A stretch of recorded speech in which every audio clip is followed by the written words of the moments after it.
Glória seja dada ao nome de Jesus. Queridos, a paz do Senhor. Abra sua Bíblia, por favor, se possível. Evangelho segundo escreveu João, capítulo de número 4. Evangelho segundo escreveu João, no capítulo 4.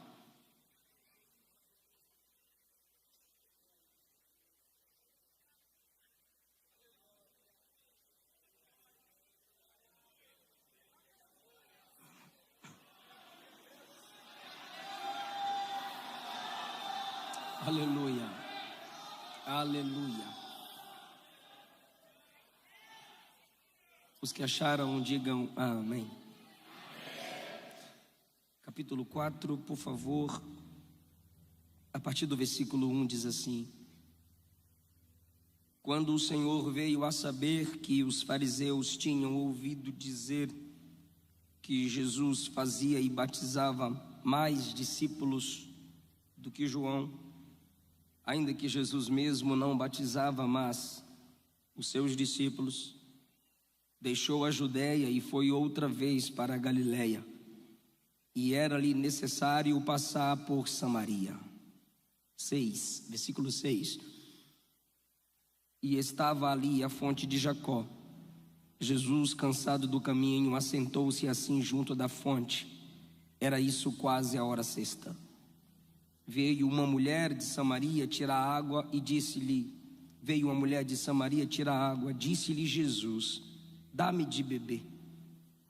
Porque os seus discípulos tinham ido à cidade comprar comida.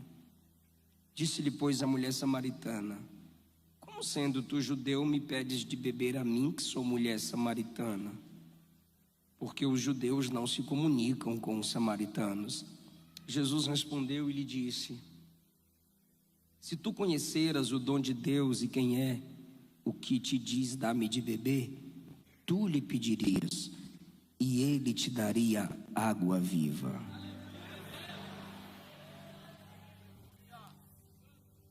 Versículo 31 a seguir, por gentileza. Entretanto, os seus discípulos lhe rogaram, dizendo, mestre, come.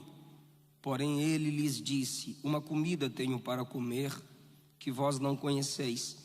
Então os discípulos diziam uns aos outros, trouxe-lhe porventura alguém de comer?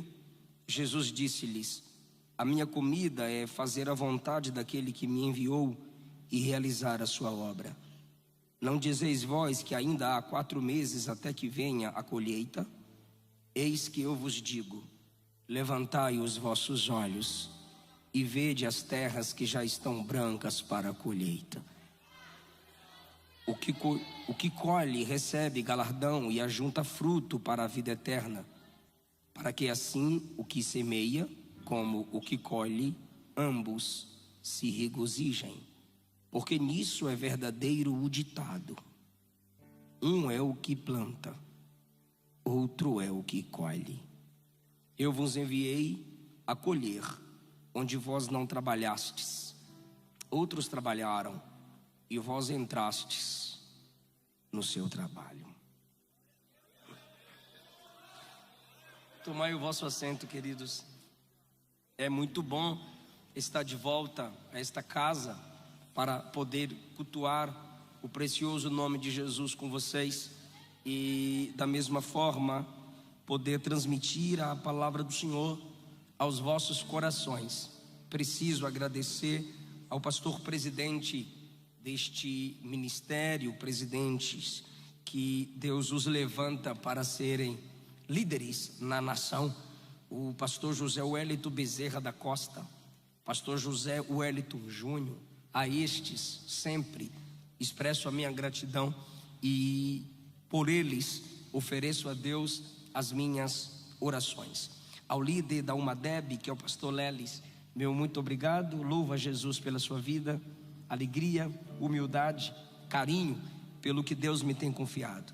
E ao líder desta regional, pastor Eduardo Medeiros, pelo contato, meu muito obrigado. Todos aqueles que servem contigo, que cooperam para o crescimento e desenvolvimento da obra do Senhor. Emerson, prazer revê-lo. Tu é maior que eu mesmo. Esdras, Estela, tá aí a Estela? Tá. Família que eu amo. O Esdras canta, prega, é um amigo ganhador de almas. Queridos, eu quero honrar o tema que vocês estão trabalhando. E Deus tem dado à juventude deste campo, a partir da liderança deste ministério, desta regional, desta igreja, uma visão que nos faz enxergar, ver mais longe, uma visão que nos desperta, que nos faz tomar certas atitudes. E meditando, refletindo no que Deus tem feito vocês pensarem e também refletirem, o Espírito conduziu-me a esse texto para dizer aos que estão aqui presentes: vocês perderão o sentido de ser cristão se vocês não se despertarem para o fato de que foram chamados para ganhar almas. Vocês perderão tempo, vocês não experimentarão a vida com abundância, as riquezas do Evangelho, se vocês não começarem a se esforçar na labuta, no trabalho, no esforço de trazer vidas para Jesus.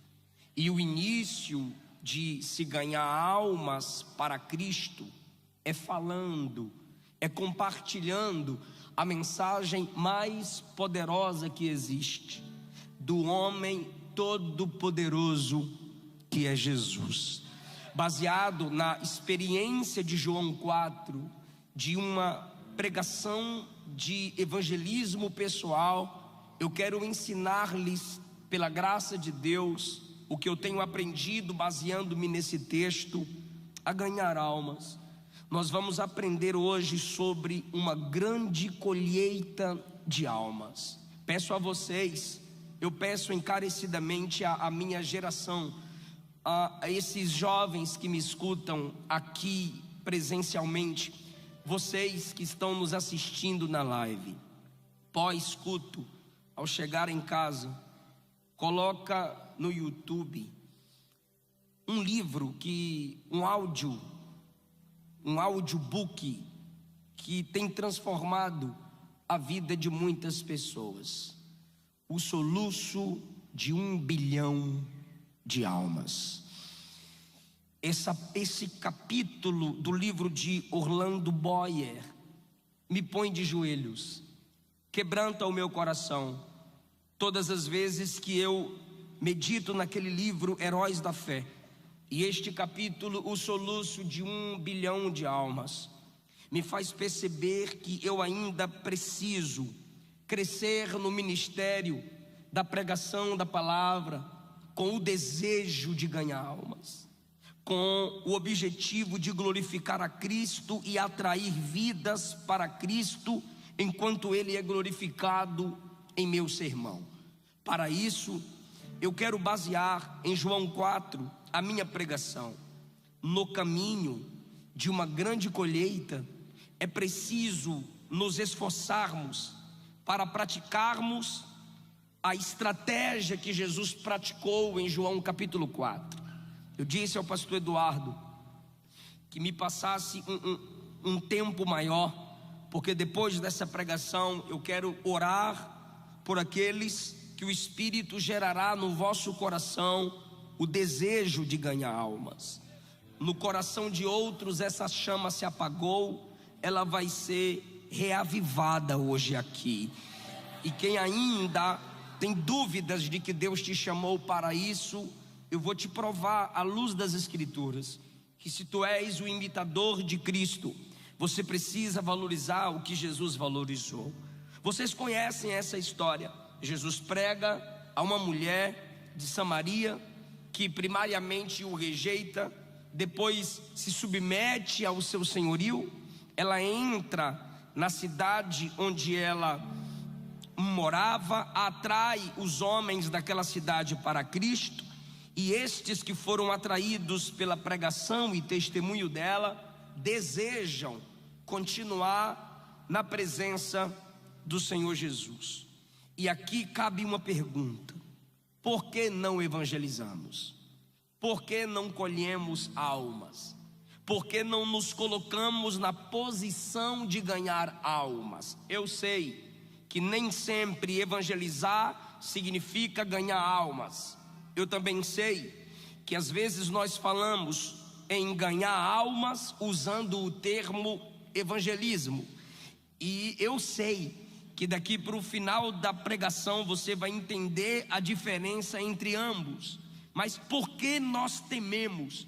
Por que vacilamos? Por que tropeçamos nesta missão, nesse caminho de colher grandes almas ou grandes momentos, colher corações, colher grandes resultados? Essa seria a palavra certa no reino de Cristo. Lembremos-nos de Provérbios 11:30, quando diz: o fruto do justo é árvore de vida, o que ganha almas é sábio. João 12:24, Jesus disse: se o grão de trigo, que era ele, caindo na terra não morrer, fica ele só, mas se morrer, dá muito fruto. Jesus disse em João 15 que fomos chamados para gerar frutos permanentes. Paulo disse aos Coríntios, na primeira carta, capítulo 3, que a igreja é uma lavoura. A imagem de plantação e colheita está sempre ligada à igreja do Senhor, principalmente na pregação de Jesus. Então, por que não colhemos como deveríamos colher almas para Cristo? Primeiro, muita gente para se relacionar. Percebemos que nos últimos tempos há um número maior, cada vez mais, de nos relacionarmos com várias pessoas, e isso está minando ou minimizando a nossa capacidade de nos relacionarmos bem, até mesmo com uma única pessoa. Somos treinados para construirmos relacionamentos superficiais. Por isso é tão pequeno a quantidade de jovens crentes que se entregam ao discipulado. Eu já tenho tanta gente envolvida na minha vida, para que tentar me comprometer com mais alguém, principalmente na missão do evangelismo? Um passeio casual pela rua nos coloca face a face com dezenas, se não centenas, principalmente em São Paulo, de pessoas por minutos. E a gente tem dificuldade até de reconhecê-las, principalmente de se relacionar. E não podemos, não tentamos, não conseguimos. Temos que passar pelas pessoas de modo indiferente, tratá-las como se fossem peças de máquinas numa linha de montagem. E para piorar a situação, a densidade demográfica de várias cidades reforça essa alienação, essa indiferença. Você mora lá, eu moro aqui. Talvez nos encontremos num congresso, na escola, no shopping, sei lá. Se o Senhor nos perguntasse: onde está seu irmão que cultuou do seu lado ontem? Onde está a sua irmã que prestou atenção num sermão de 40, 50 minutos contigo no culto de doutrina? A pergunta seria a de Caim: por acaso sou eu o protetor daquela pessoa? Incapaz de nos relacionarmos com multidões, nossa mente conclui que não existe ninguém. Por quê? Porque todo mundo sente a necessidade de se relacionar com multidões. Perceba nas redes sociais, nós lutamos para aumentar a quantidade, o número dos nossos seguidores. Então ali é preciso haver ou parece que é preciso haver essa luta, essa necessidade de se relacionar com muitos. No Instagram você tem público, no TikTok você tem outro público, e é gente no Facebook, é gente no YouTube, é gente na igreja, é gente na casa da sogra, é gente no Natal, é gente na virada de ano. Meu Deus, é muita gente. E o que a gente faz? 1 milhão de pessoas se torna zero. Os perdidos na África, na Ásia, na China, Japão, nos bairros vizinhos aos meus ou ao meu, se tornam pessoas invisíveis. Por quê? Porque eu quero me relacionar com muita gente, mas isso é impossível. Quando eu percebo que isso é impossível, eu perco a capacidade de me relacionar com poucas pessoas para cumprir a missão do evangelismo. Aí eu olho para João 4, Jesus tem 12 discípulos, ele permite que os 12 vão comprar pão, e ele senta para conversar com uma pessoa. E no diálogo com aquela pessoa, uma cidade inteira é atraída até a presença de Jesus.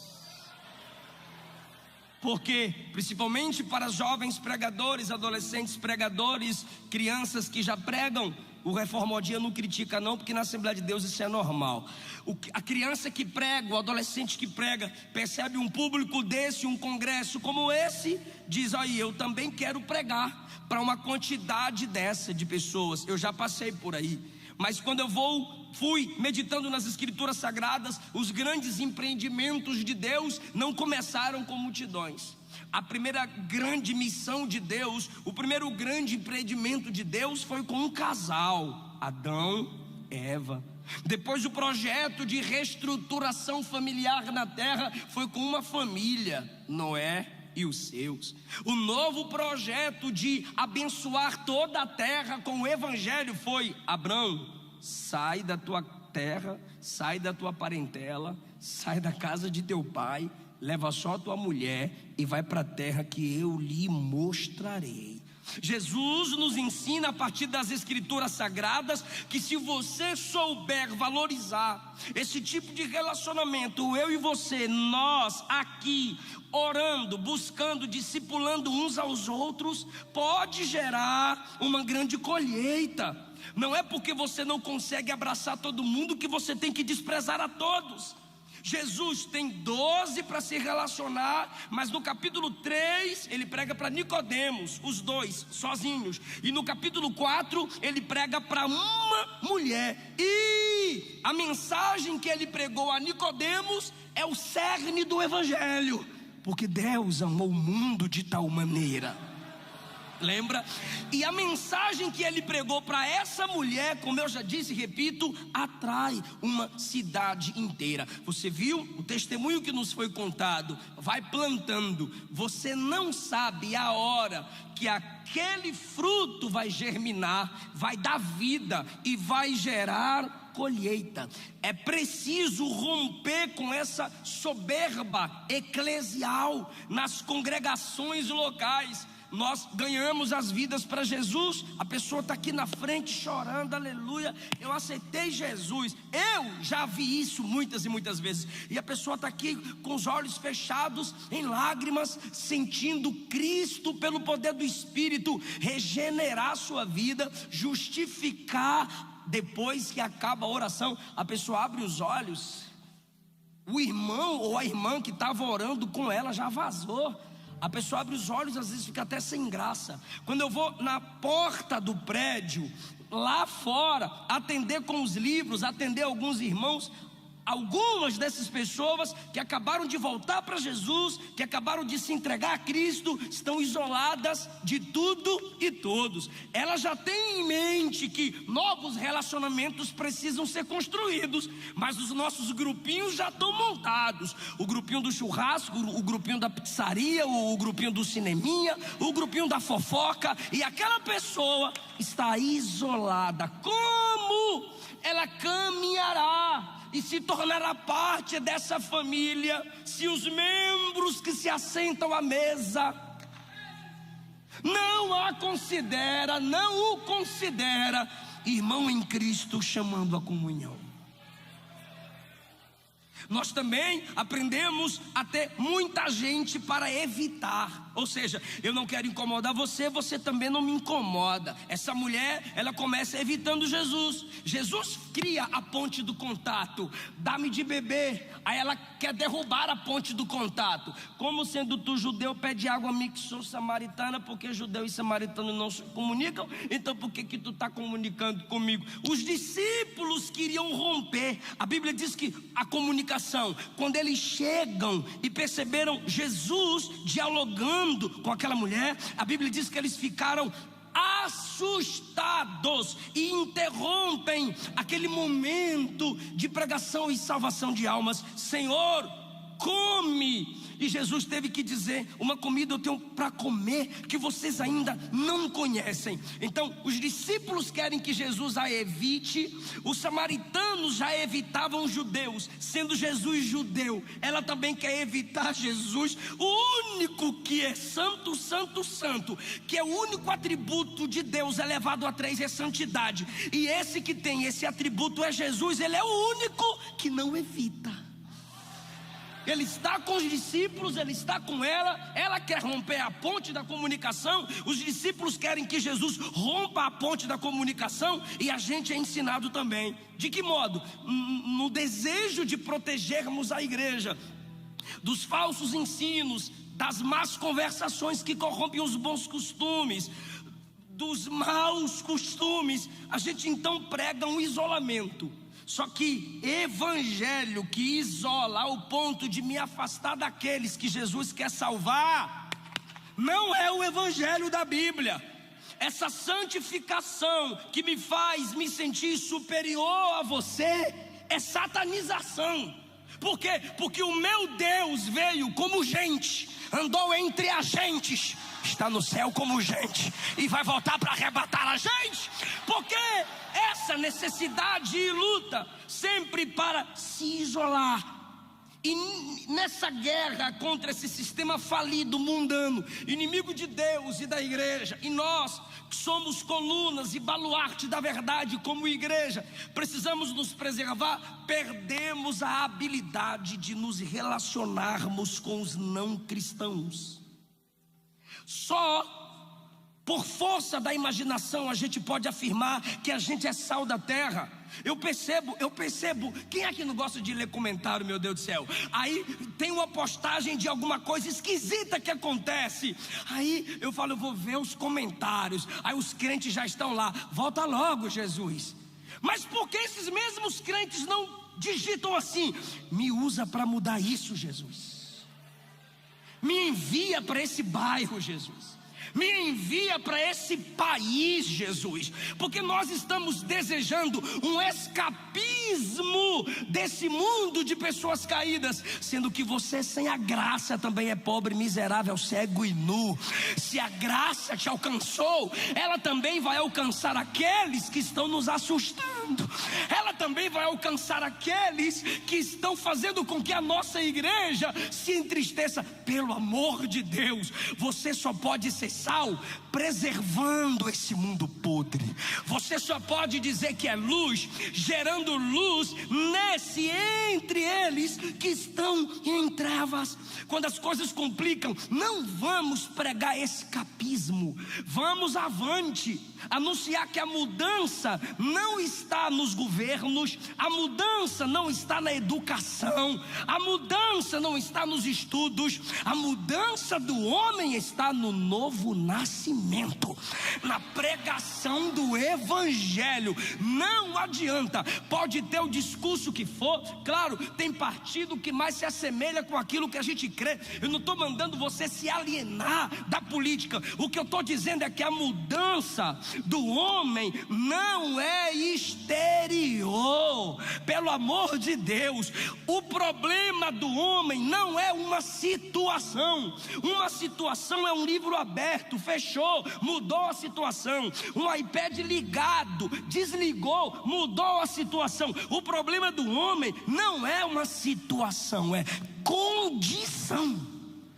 E se os únicos que têm a mensagem que transforma, os únicos que têm a mensagem que muda, os únicos que têm o nome que é capaz de transformar o homem, quebrá-lo de dentro para fora, se afasta deles, os esquece, os abandona, a situação piorará cada vez mais.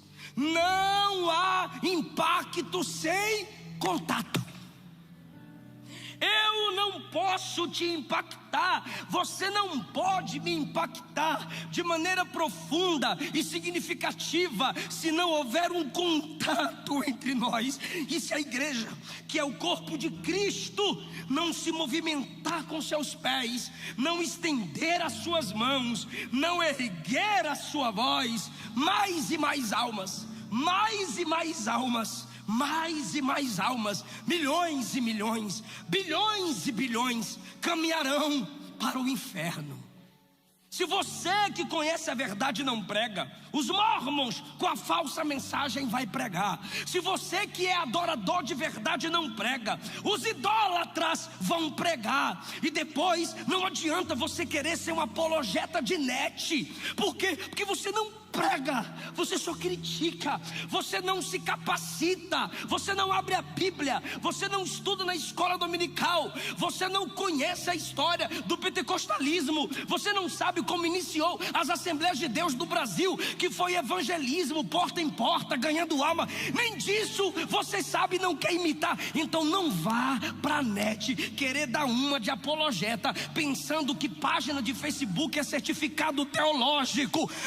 Ame as almas, vá atrás das almas. Por quê, pastor? Você tem na vida o sangue que purifica, você tem um nome que transforma, você tem a mensagem que liberta, você tem.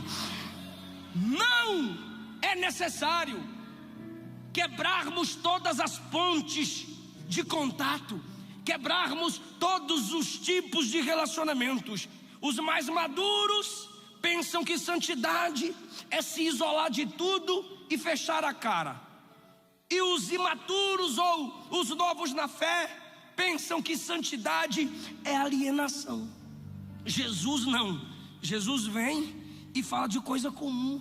Às vezes nós pensamos que nós não temos nada em comum com os ímpios. Me escute que eu estou caminhando para a conclusão. Às vezes a gente pensa que não temos nada em comum com os que não servem a Deus. Por exemplo, Jesus chega diante dela e pede o quê? Responda, não é retórica não, é pergunta mesmo. Jesus chega diante dela e ele pede o quê? Água. Mas ela foi no poço pegar o quê? Água. Então Jesus, como homem, sente sede. E ela, sendo uma mulher, ser humano, ela também sente. Então ali tem um problema em comum.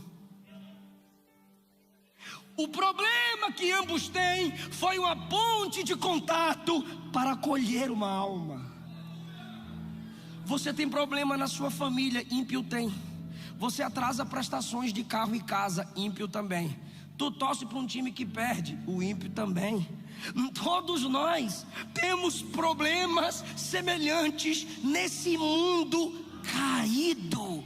E essas coisas são pontes de contato. Agora, não é necessário você ter comunhão com quem não se senta à mesa de Cristo.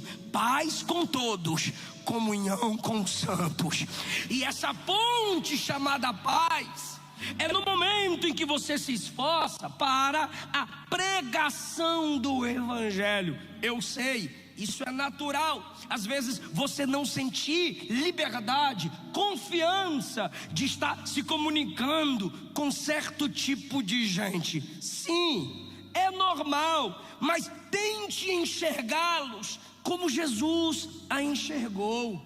Uma mulher que até hoje há muitas dúvidas sobre o seu caráter. Uma mulher que vai no horário estranho às outras mulheres. Meio-dia, as outras estão em casa com a sua família. Ela vai no momento que não tem ninguém, pois ela prioriza ficar sozinha. Eu não te incomodo, você também não me incomoda. Só que Jesus não entra nessa. Jesus quebra esse paradigma. Jesus aproveita a sede que ela tem, e ele também tem, e ali se inicia um diálogo. Mas ele olha para dentro dela. Quando ela rejeita o diálogo com ele, ele diz assim: se você conhecesse o dom de Deus, se você conhecesse. Isso aqui é o desejo de Jesus. Jesus está conversando com ela, desejando que ela conheça Deus. Jesus está conversando com ela, com vontade que ela seja salva.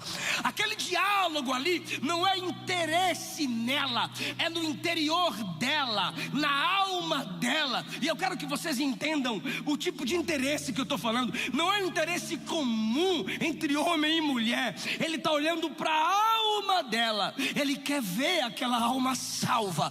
Ele quer aquela alma transformada. Ele olha para o interior e diz: se você conhecesse o dom de Deus, se você conhecesse quem é que te diz, dá-me de beber. Aí ele coloca ela no lugar dela. Era você que pediria e ele te daria. Meu Deus, isso é maravilhoso, porque ele disse a ela: me dá água. A resposta dela é não.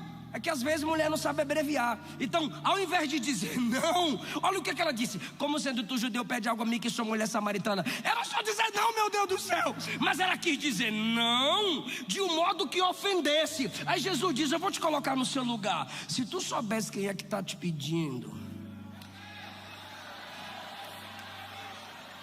não era ele quem te pediria, era você que imploraria por água. Eu não estou te evangelizando porque eu sou pior do que você. Eu não estou te evangelizando porque eu sou nada com nada. Eu estou te evangelizando porque eu tenho algo que vai mudar a sua vida. Eu tenho uma mensagem que vai transformar o seu caráter. Se você soubesse quem é que te pede água, você pediria e ele te daria.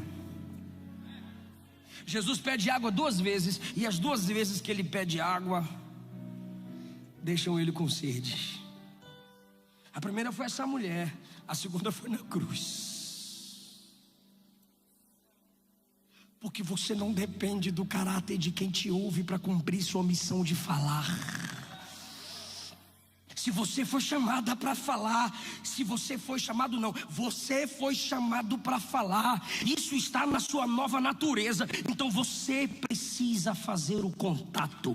Você precisa dar o bom dia. Você precisa dar o boa tarde. Você precisa dizer o boa noite. Você tem que dizer: Deus te abençoe. Você tem que dizer: em nome de Jesus você vai ser curada. A pessoa vai olhar e vai dizer: é crente. E aí você diz: sou crente mesmo, então também pode ser. E aí começa, meu irmão, aquele evangelismo lindo, porque vocês têm algo em comum. Por que ele pede água? Porque ele sente o que ela sente. Ninguém tem medo daqueles que sentem o que eles também sentem.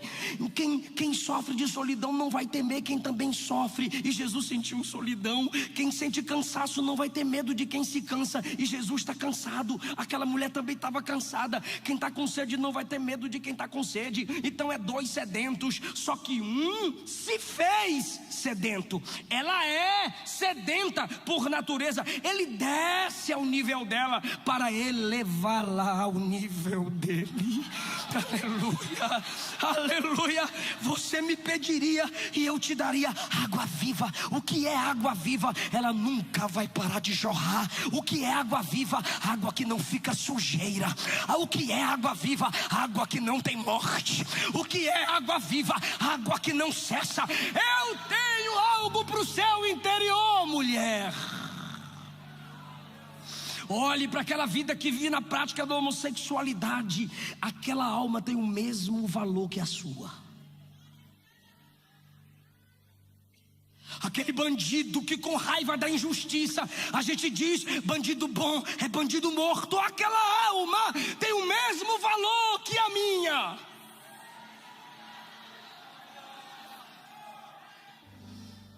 aquela vida que está na prostituição, e a gente é contra essa legalização da prostituição como trabalho. Aquela feminista feia e fedorenta que você não suporta por causa de seus ideais. Tudo bem, ideais é uma coisa, mas a alma tem o mesmo valor que a minha.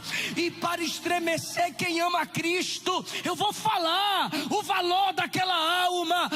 Sangue de Jesus, sangue carmesim, o sangue do Cordeiro Imaculado. Se você não enxerga assim, você não foi salvo por Cristo Jesus. Ele está olhando para o interior dela, e ela olha para o exterior. Onde tu tem água viva, se tu não tens com que tirar, e o poço é fundo, ela está pensando em obras. É por isso que a gente não colhe almas, porque a gente pensa no que a gente já tem que fazer. Eu tenho muita coisa para fazer, meu ritmo de vida é rápido, a aceleração tecnológica também acelerou o nosso modo de vida. Empregos mudam, pessoas mudam, a aglomeração cresce, o tráfego se engarrafa, telefone toca sem parar. Estamos presos a horários, estamos presos a exigências dos outros, e a gente se acha incapaz de diminuir o tempo para olhar nos olhos de alguém e dizer: Jesus te ama, e Ele provou o seu amor para conosco, morrendo na cruz do Calvário. O Espírito está dizendo a alguém aqui: parar é necessário. Eu sei que seus problemas estão além do seu entendimento. Isaías 58:10 diz que se você estiver em trevas e se esforçar para mudar a vida de alguém, a sua treva vai se transformar em luz. Talvez a cura para a sua depressão está em amar o outro além de você. Talvez a cura para essa ansiedade está em olhar para alguém como uma alma que precisa de libertação, salvação, transformação, e trazê-las para Jesus, porque mesmo fraco, tem um poder que se aperfeiçoa na sua fraqueza, e o seu testemunho vai impactar outros. Talvez você só precisa descentralizar, e é demais, meu Deus, é demais acrescentar ao seu horário um momento de evangelismo. E Jesus tinha tanta coisa para fazer, mas em João 4:34 ele disse: o que eu tenho para fazer é a vontade daquele que me enviou. Você pode fazer o que tens que fazer sem desprezar a sua missão como salvo: ganhar alma. A gente colhe poucas almas porque existe um desequilíbrio entre verbalização e encarnação. O que é encarnação? O verbo, palavra, se fez carne, ou seja, ele encarnou, ele assumiu um corpo entre nós. E quem quisesse ver Deus, olhava para Cristo. Quem quisesse conhecer a santidade, olhava para Cristo. Então quem quer conhecer salvação, escute a igreja e olhe para a igreja. Bora para a internet de novo. O que a gente comenta quando sai um escândalo? Quando sai um escândalo entre os crentes: eu estou na igreja e isso é verdade mesmo, mas não olha para o homem não, olha para Jesus. Aí eu venho aqui para te dizer: não olhe para Jesus não, olhe para nós. Gideão disse no capítulo 6 aos seus homens: olhem para mim e façam como eu fizer. 1 Reis 10, a rainha de Sabá observava o comportamento dos servos de Salomão. Pedro e João disseram ao coxo: olha para nós. Paulo disse: me imitem, porque eu sou imitador de Cristo. E o mesmo Jesus que disse que é a luz do mundo, diz que a igreja também é. O mundo não lê Bíblia, o mundo lê a igreja. É pela igreja que o mundo vai conhecer a palavra. Olhem para nós. Podem cobrar de nós, Nós somos responsáveis pela mensagem que liberta, pela mensagem que transforma. A gente tem que encarnar o que a gente prega. Jesus olha para ela e diz assim: se você conhecesse quem é que te pede água, tu lhe...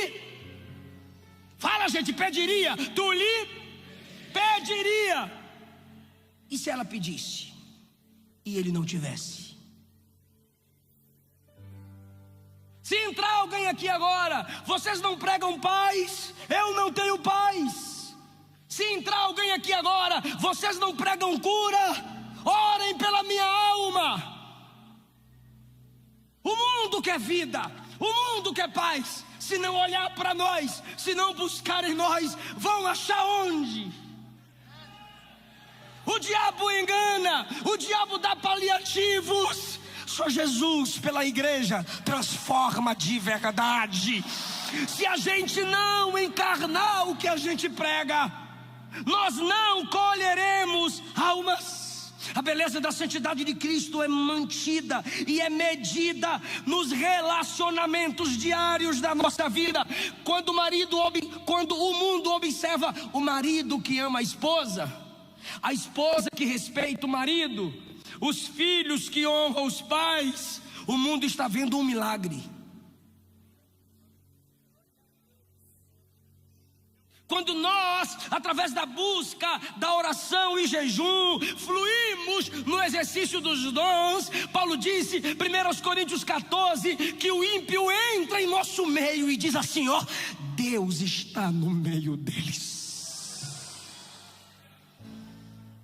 A família e a igreja dependem um do outro.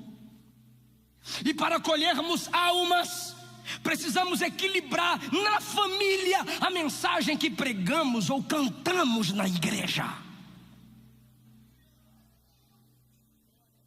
Se aqui você é anjo, em casa você é um satanás, como colheremos almas?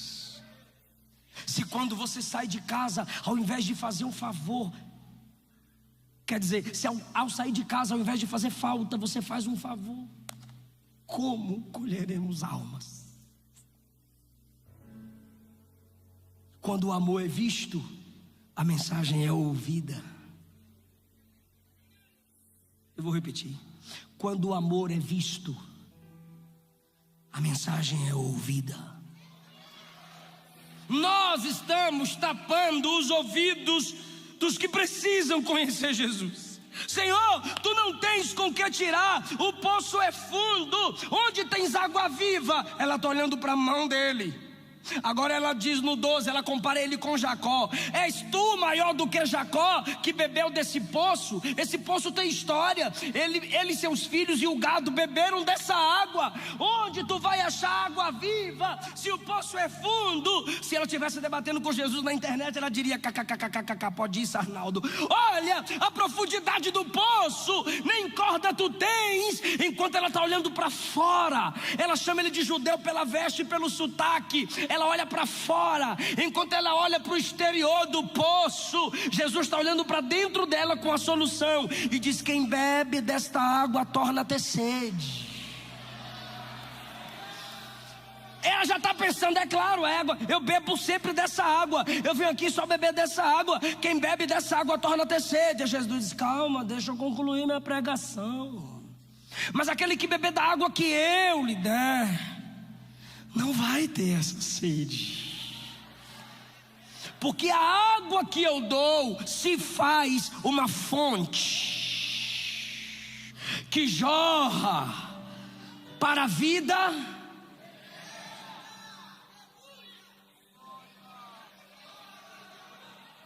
Jesus está falando do poço da alma dela, e não do poço de Jacó.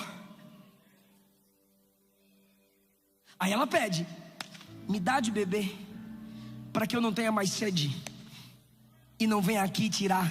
Jesus percebe que ela está falando daquele poço ainda. Ele fala assim: chama teu marido e vem cá. Para quê, irmão? Quando ela ouve a palavra marido, ela diz: eu não tenho. Sua alma é tocada no confronto. eu não tenho marido. Tu já está entrando na minha vida íntima, já está entrando no meu lar, já está entrando no meu coração. Quando ela entende que ele está falando de dentro, ele diz: disseste bem. É aqui que Davi disse no Salmo 51: tu amas a verdade no íntimo. Ela rasga o verbo e fala a verdade de dentro. Quando ela fala a verdade de dentro, Jesus diz: agora tu enxergou o que eu estou enxergando. Disseste bem, porque tiveste 5. Quem bebe dessa água bebeu de 1, torna a ter sede. Bebeu do 2, bebeu do 3, bebeu do 4. Quem bebe dessa água torna a ter sede. Bebeu do 5. E o que tens agora não é teu, porque quem bebe dessa água torna a ter sede. Mas aquele que bebe da água que eu dou. Mulher, você não mais sentirá essas necessidades caídas de tentar se satisfazer confiando em homens. Quando você recebe a minha vida, a minha salvação, sua satisfação está em mim, não mais nas coisas da terra. Eu serei a sua satisfação. Ela olha e diz assim: eu vejo que tu és profeta. Está melhorando, era judeu, agora é profeta. E ela descobriu para onde ele estava olhando. Nossos pais adoraram no monte, vocês dizem que é em Jerusalém. Me ajuda, igreja. Nossos pais fizeram o quê? Adoraram. Essa é a sede dela. Essa é a sede de todo ser humano. Adorar. Ter um contato. Aí ele vai lá na eternidade. Isso aqui é para quem não fugiu da escola. Mulher, creme que a hora vem. Diga aí, futuro. Agora é com tu. E agora é. Gostei. De novo. Mulher, 23. A hora vem. E agora é. Por que que ele não se manteve no futuro? Mulher, a hora vem em que os verdadeiros adoradores adorarão, mas ele antecipa, ele vai lá na eternidade. E agora é em quem adora de verdade vai conhecer o Pai. Ai, irmão, ele está com pressa em transformar aquela vida. E o Espírito está dizendo a alguém: apressa-te a ganhar vidas. Você se apressa por tanta coisa. E aquilo que era para amanhã, Jesus disse: você pode ser adoradora.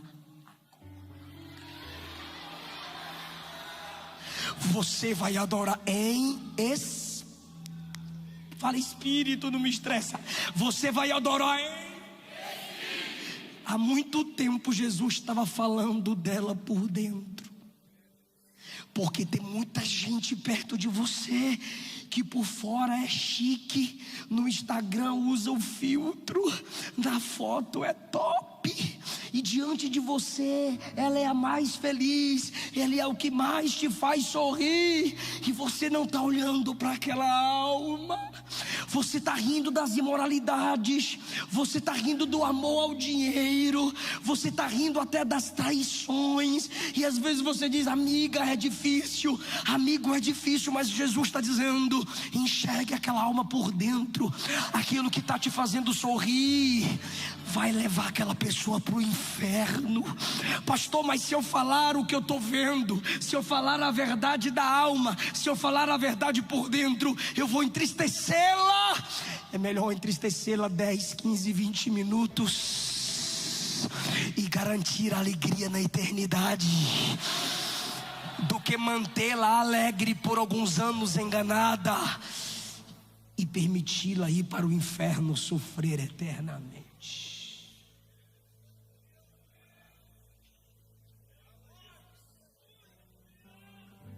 Teve gente que ainda não captou.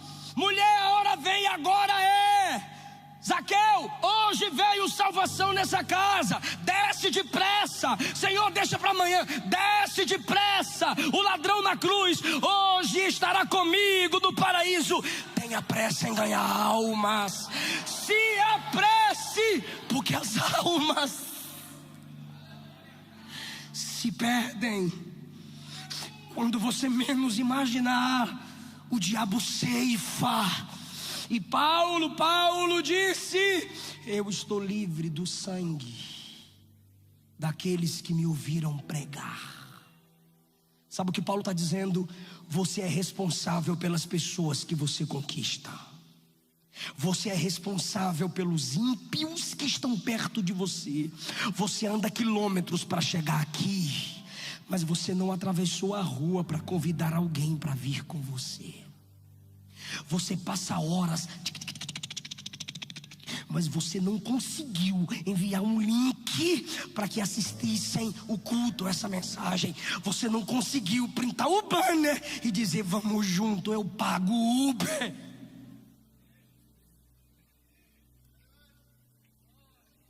Quando ela revela a sede da alma de todo ser humano, ela é muito inteligente. Pensa numa mulher inteligente, como todas elas. Demorou, mas conseguiu. Versículo 25, conversar teologia com Jesus é demais. Ela queria debater, irmão. Aí no versículo 25 ela olha para Jesus, porque ela já apanhou muito. Aí ela diz assim: eu sei que o Messias vem. Eu estudei o Antigo Testamento. Ela vai para o futuro, ele estava no presente. Eu sei que o Messias, chamado Cristo, virá, e ele nos dirá todas as coisas. Mas Jesus está com pressa. Oh meu Deus, eu sinto Jesus nessa palavra. Jesus está com pressa. E olha a resposta dele no 26: o Cristo não virá. Eu sou o Cristo, mulher, e falo com você.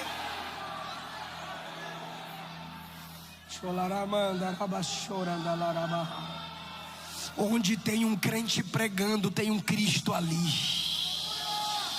Onde tem um crente evangelizando, tem Cristo ali. Eu sou o Cristo e falo contigo.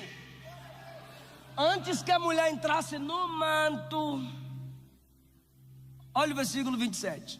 Nisso vieram os discípulos e ficaram assustados de estar vendo Jesus falando com uma mulher. Todavia, cultura, tá, gente? Todavia nenhum lhe disse: que perguntas? Ou por que fala com ela? Irmão, Jesus está evangelizando e os camaradas chegam cheios de pão. Bora comer, bora comer. Olha Jesus conversando com a mulher publicamente. Eles não tiveram coragem de perguntar, mas o susto deles fala muita coisa. Sabe o que é o susto? Sabe o que é o susto? Vai queimar ele. Isso é escandaloso. Vai queimar o ministério.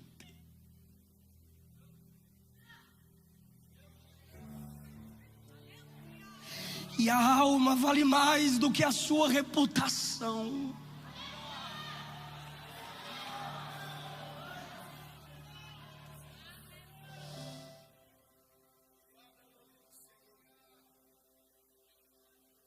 O Fábio dirigia para mim, voltando de Guaraí, Tocantins.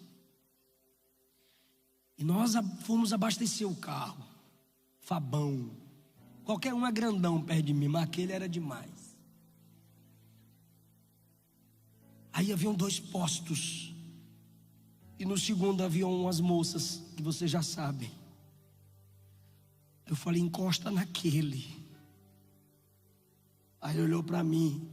Eu não olhei para ele, mas eu senti que ele me olhou. Ele era grandão. Falei: encosta naquele. Ele: você é doido. Você acabou de pregar. Falei: encosta no segundo. Aí ele: Você tá doido, eu vou entrar nesse. Eu falei, o carro é meu, encosta no segundo. Desculpa aí, era o jeito que ele brincava. Quando ele foi chegando no posto, a moça deu a mão novamente. Eu disse, encosta. Ficou aquele clima estranho. Ele encostou. Travou o vidro, eu disse, destrava. Que ela veio do meu lado. Aí eu abri. Quando ela se aproximou, eu disse, pois não. Ela olhou para mim e disse, fala de Jesus para mim.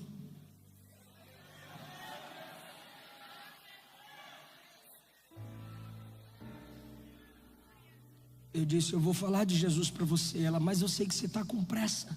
Quando acabar, deixa um folheto comigo. Olhei para o Fábio e disse, o valor de uma alma vale mais do que a reputação.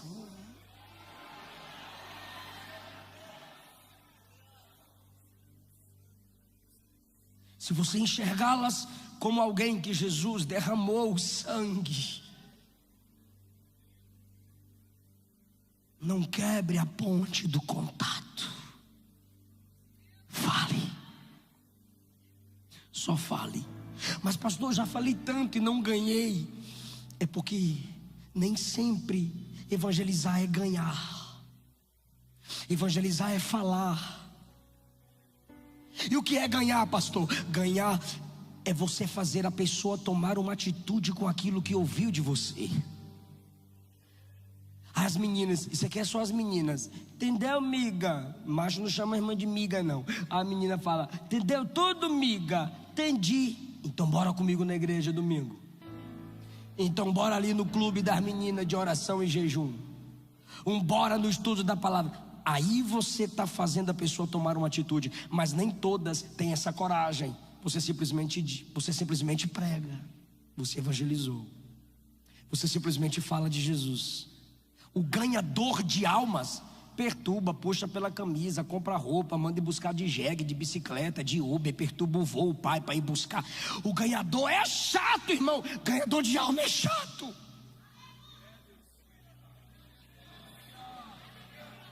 Mas não vai desistir de você. Tu vai bloquear ele, tu vai bloquear ela, ele vai fazer um outro Instagram, mas vai te achar. O ganhador de almas não desiste. Eu estou pregando há quase 1 hora. Eu misturo entre a palavra pastoral e a palavra do mestre. Se é um Esdras da vida, se é outros evangelistas que eu conheço, eles pregam 20, 25, 30 minutos e já faz o apelo. Eu faço o apelo, instituto de morada e aceitar Jesus, eu já entrego o microfone logo. Preguei 1 hora, não veio. O evangelista fica, vem. Dá até raiva. Por quê? Porque Jesus disse. Vocês estão dizendo que tem 4 meses para a colheita.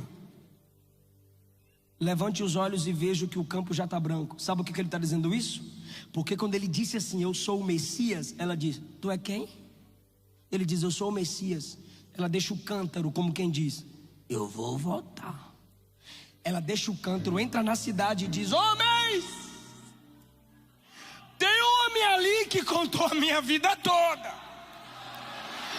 E só existe um que é capaz de contar a vida toda, é o Cristo, não é?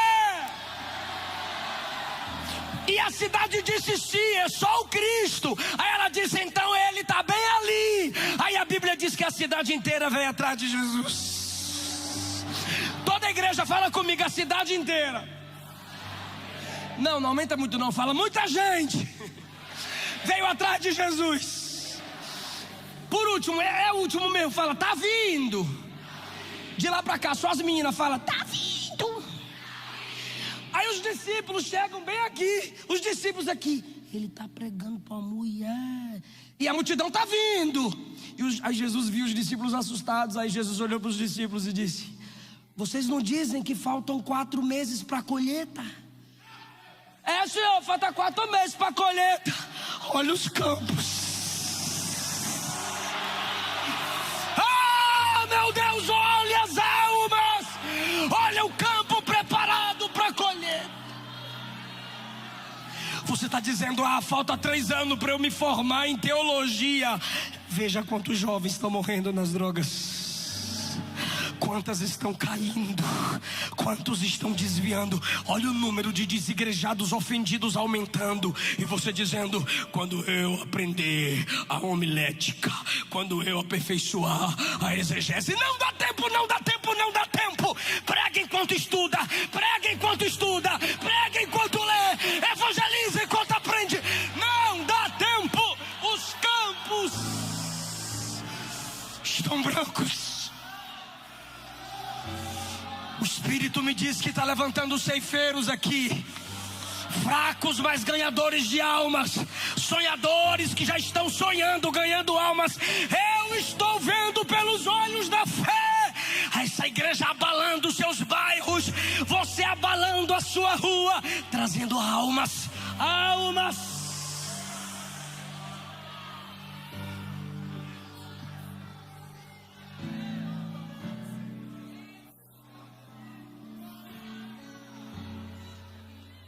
Aí eles pensaram assim, a gente foi comprar comida e a mulher ganhou esse tanto de gente.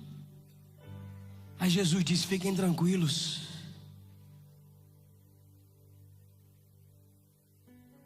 Ela planta,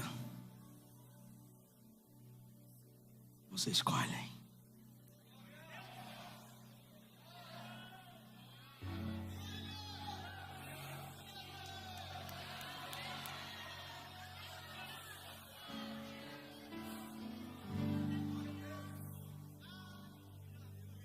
É verdadeiro ditado, um é o que planta, outro é o que colhe. E eu enviei vocês a colher onde vocês não trabalharam.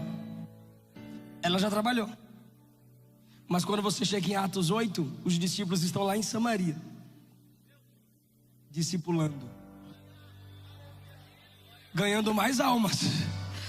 Mas quem levou o evangelho para Samaria foi ela. Porque um planta, outro colhe. Tem gente que eu ganho pregando 40 minutos, 50 minutos, mas a vozinha tá lá, meu filho, volta para Jesus.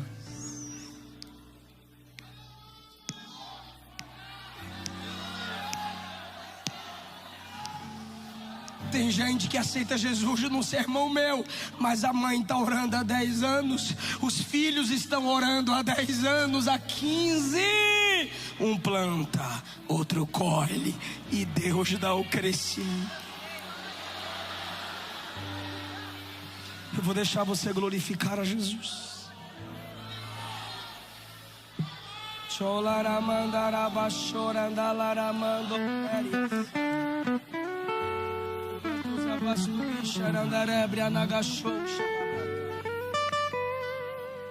Tira a soberba do nosso coração, Jesus. Tira o egocentrismo do nosso coração, Jesus. Levanta a mão, igreja. Diga, dá-nos almas. Diga, dá-nos almas.